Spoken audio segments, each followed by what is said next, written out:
show you what he's talking about. Friend, this is why, again, it's so important for you and I to read the entire book. Look at what God is talking about. Look at this. And I'm going to have to stop here because we're running out of time. Ezekiel chapter 8. Remember what I was talking about? Talking about the Jews and why the Antichrist is going to deceive them. What the Antichrist is doing. They didn't want the real Christ, so God is going to allow them. Jesus said, hey, I've come in my Father's name, and you reject me.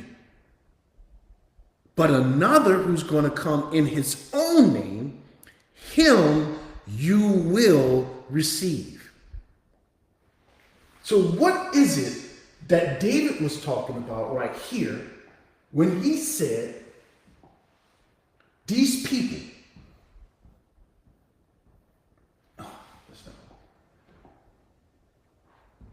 when he said, these people right here, they were doing something. They were dark and did not see. They bowed down their back always. Watch. I'm going to show you. Look at it. And it came to pass in the 6th year, in the 6th month, on the 5th day of the month, as I sat in my own house with, listen, the elders. Who are the elders? The priests. Ezekiel was the priest. He was in his house with other priests. Elders of Judah sitting before me, that the hand of the Lord fell upon me there. In his house in front of other priests. Were there some other people there? No, it was priests. Then, now, why in the world were the priests over in Ezekiel's house? Remember where they are. They're in Babylon. They're in captivity. During the second raid of Jerusalem, the first raid, he took Daniel.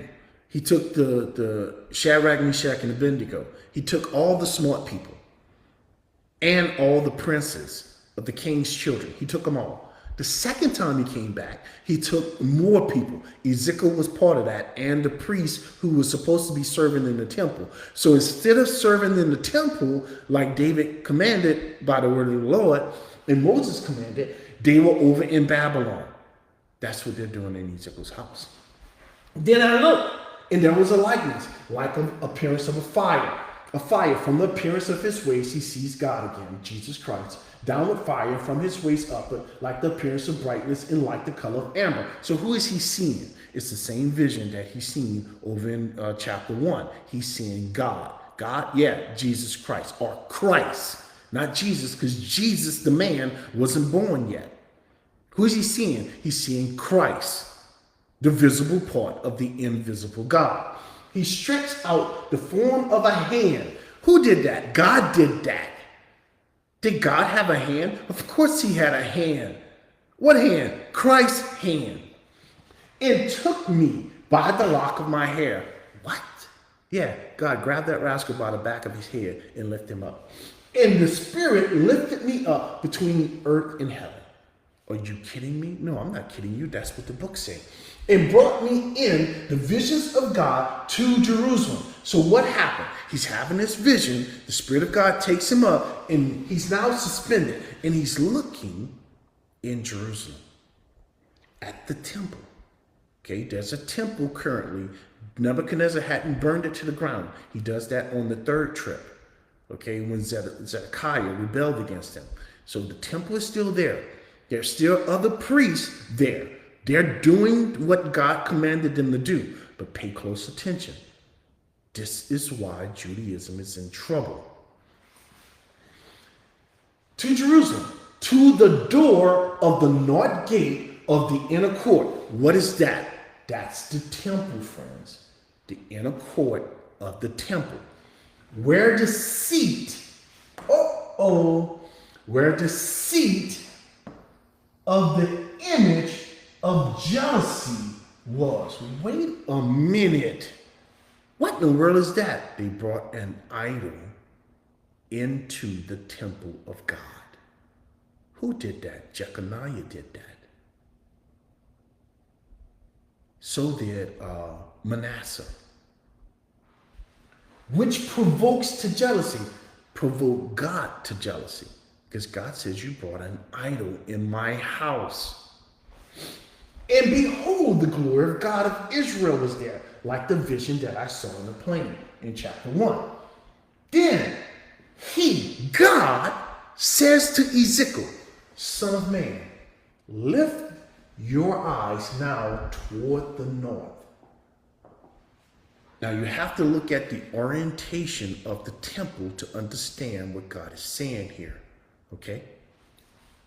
So I lift my eyes toward the north, and there, north of the altar gate.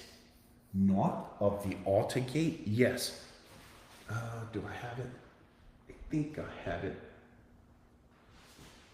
Let's get rid of some of this stuff, so I can show you what he's talking about.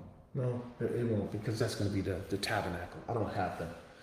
Anyhow, he's facing where the burnt altar is. The temple was oriented similar to this. Let me get rid of that.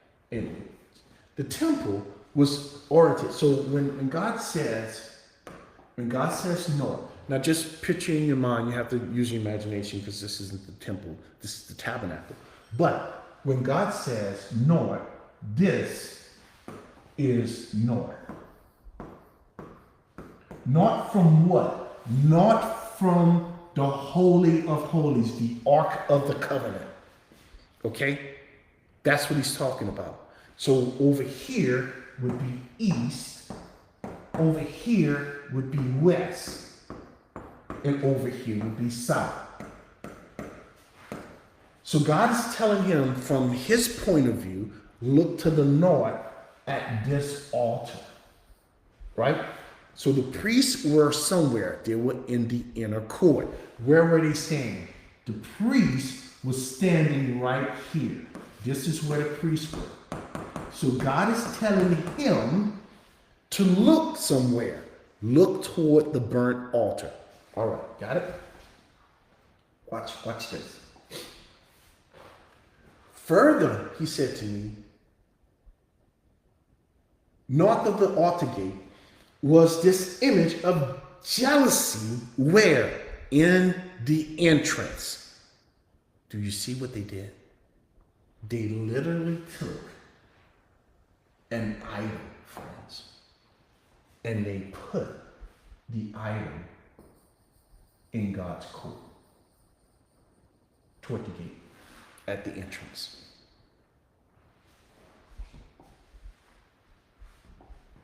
Now this is the temple. This was a big idol. Furthermore, he said to me, Son of man, do you see what day? Now he says, look, there's an idol in my temple. It's at the entrance of the gate. Then he now turns his focus to the priests. He now turns his focus to the priests. The they here are the priests who are serving, and you can call them rabbis, because that's what they were. That's what people called them. Look at what they were doing. So the focus was first the idol.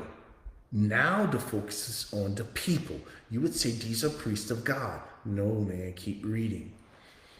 Look at what they're doing. The great abominations is what God calls it, that the house of Israel. Say, wait a minute, it's not all Israel. Oh, yes, it is. Why? Because the priests were deemed to be the leaders of the nation. Israel was a theocracy. The priests were the government of Israel. As the leaders go, so does the nation. This is why when the leaders of your nation decide to go to war, the whole nation goes to war. You can say, I'm not going, but yes, you are.